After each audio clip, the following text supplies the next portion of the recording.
You know what pairs well with the super safety? 60 round Surefire magazine, bitches. Or fucking two of them. What is going on YouTube? This is another AR build, obviously budget stuff. I think this is an Anderson lower, and I think this is a PSA 10.5 inch upper. I went with the quad rail just because the M-LOK stuff is just kind of getting a little old, but its key feature is this recently installed super safety. I'm late to the game on it, you know, FRT, the super safeties, all of the, you know, kind of forced reset triggers and stuff like that. A little new to the game. I had to do some modification to be able to actually fit this. I suspect it's because this isn't to perfect spec. It feels like a cast part. Could have been milled out, but kind of looks to be cast. So what I ended up having to do is actually take a drill bit and just slightly twist inside of the safety lever hole there, and then I followed up after not being able to twist it as easily. Had to go in with a Dremel sanding stone and go in there, and then that polished everything up, and now it can freely travel back and forth. A couple of learning curves. I didn't get a kit that had a trigger. I literally just got the safety drum here and the little lever. So what I had to do is order a trigger. I ended up buying a flat face trigger so that I could have even more of a safer, you know, kind of forced reset there.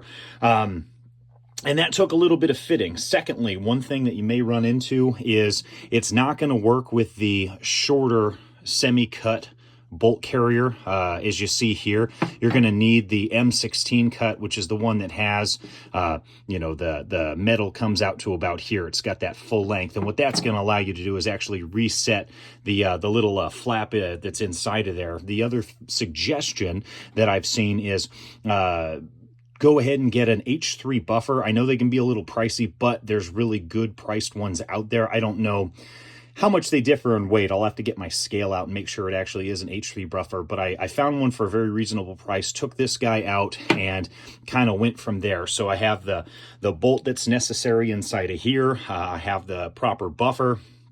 I now have the cut trigger that I took my time on. I think if you're going to entertain this, you should get a Dremel.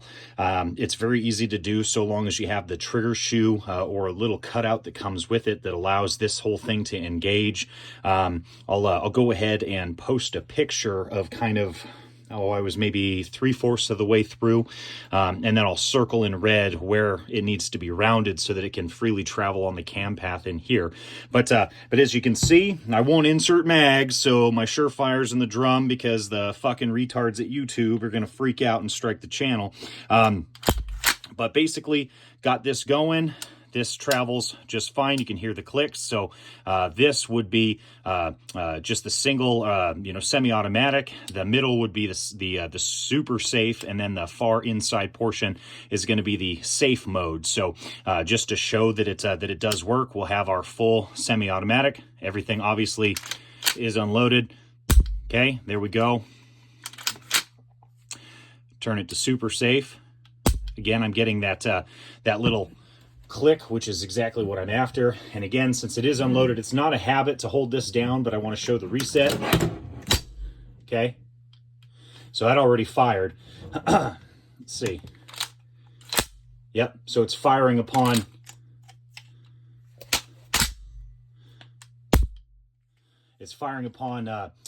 the closing of the bolt as it rides over the top and then releases the hammer. If you're depressing the trigger, we'll see what the cam rotates. See, so you can see it rotate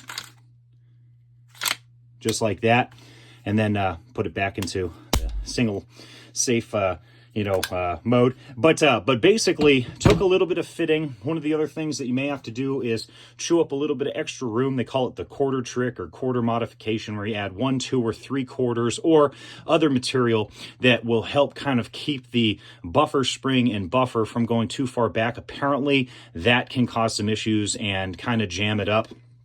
But that's just my troubleshooting so far. So I have not done a live fire with this. I'm fucking eager as shit to take this one out and, you know, see how fucking safe I can be.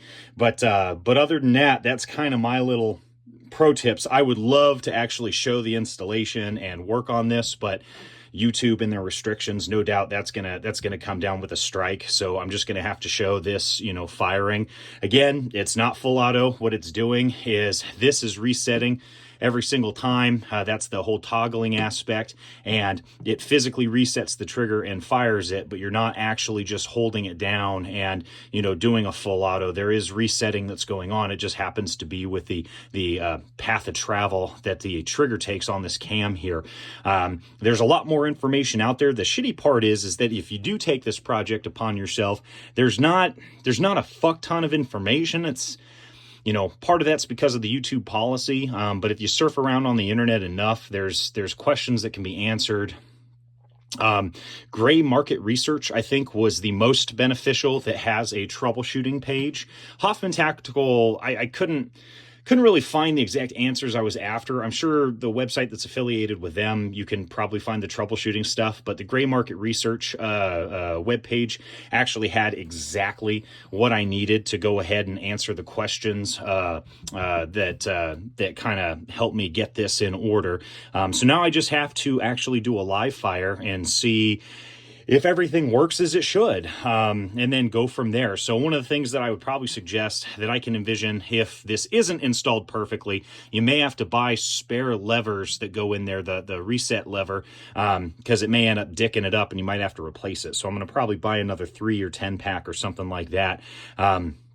And then if this trigger was overcut or undercut, I have a little bit more meat that I can take off. But then after that, I suspect that if I fucked it up, I'll have to buy a new one. But flat face trigger that I got basically has the same cut as the standard like USGI, you know, AR-15 style. But I figured the flat face trigger is going to give me a little bit quicker of a shot going on. But really stoked for this project. Really happy that I got this finished. Again, just pro tips: get a heavier buffer, the H3. Some people say H2. Get the full M16 cut. It's better than calling it the full auto bolt, because most ARs are going to have that. I just happen to have this particular bolt in this rifle, or this pistol, sorry. And I ended up just swapping bolts between my other project gun, the little mini one that I have. Went ahead and just swapped that, and you know, it worked beautifully. But I was pulling my hair out before I was like, fuck, I really do have to have an M16 cut bolt. I can't actually have this semi-auto bolt there.